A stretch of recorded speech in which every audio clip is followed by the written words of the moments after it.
Labvakar! Es zinu, ka esat noilgojušies. Mums bija mazliet atpūta. Nosvinēju dzimšanas dienu. Paldies par apsveikumiem. Paldies par labu vēlējumiem. Un man viņi ir tik daudz, ka jūs man vēlat dzīvot 2 mūžus. Un man vienmēr ir jābūt jaunai. Paldies jums! Bet tagad nāk citi laiki. Jūs tak saprotat, par ko mēs vienmēr esam runājuši. Par to, ka ticēt vajag sev un saviem spēkiem. Un šodien ir 23. augusts, tas ir Baltijas ceļš, tas ir Ribbentropa pakts. Tad mūs pārdeva, mēs piedosim tiem, kas mūs pārdeva. Bet šoreiz mēs nepārdosimies paši. Mēs tagad esam stipri, mēs esam gudri un mēs esam arī labi. Nemeklēsim blusas kažokā. Nelamāsim Krievus un paskatīsimies spogulī sev acīs. Mums ir ļauts piedzīvot šo laiku, kas ir brīnišķīgs laiks, kas ir arī baiļu pilns laiks, bet arī cerību pilns laiks. Un tagad izvērtēsim, vai tiešām vajag runāt, nekas jau nemainīsies, nekas jau nebūs, nekas nebūs, ja nedarīsiet. Būs mazliet reklāmas. Ir tas 13. saraksts, un 13 tas ir 4, un 4 tas ir labi, un tā ir cerība. Un nekas jau nenotiek tāpat vien.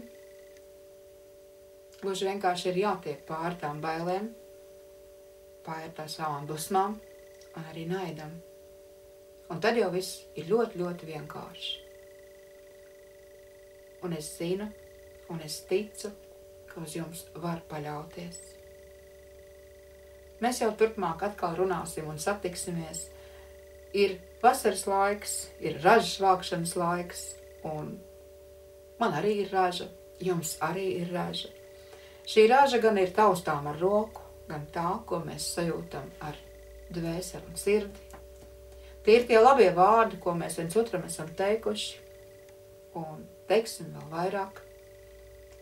Un savā pilsētā es tos labos vārdus saņem ar vien vairāk, jo vakar viena sieviete teica, ja za vašu partiju, každý deň Boga молю.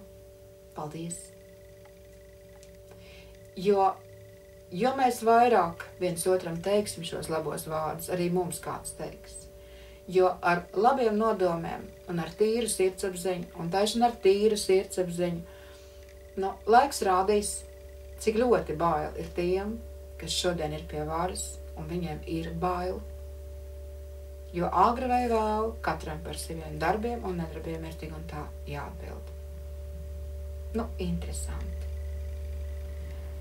Un ja mēs mācēsim pasmieties par muļķību un nevis dusmoties, nebaidīties pateikt, nē, es arī tā domāju, nē, es arī to vēlos.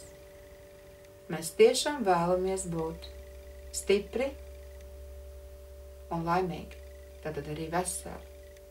Un tāpēc ir jādod iespēju jauniem, arī gados jauniem.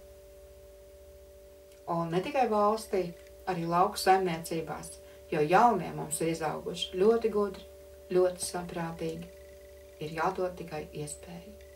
Un mēs visi kopā šo iespēju varam arī viņiem dot. Uz drīz redzēšanās. Ar labvakar!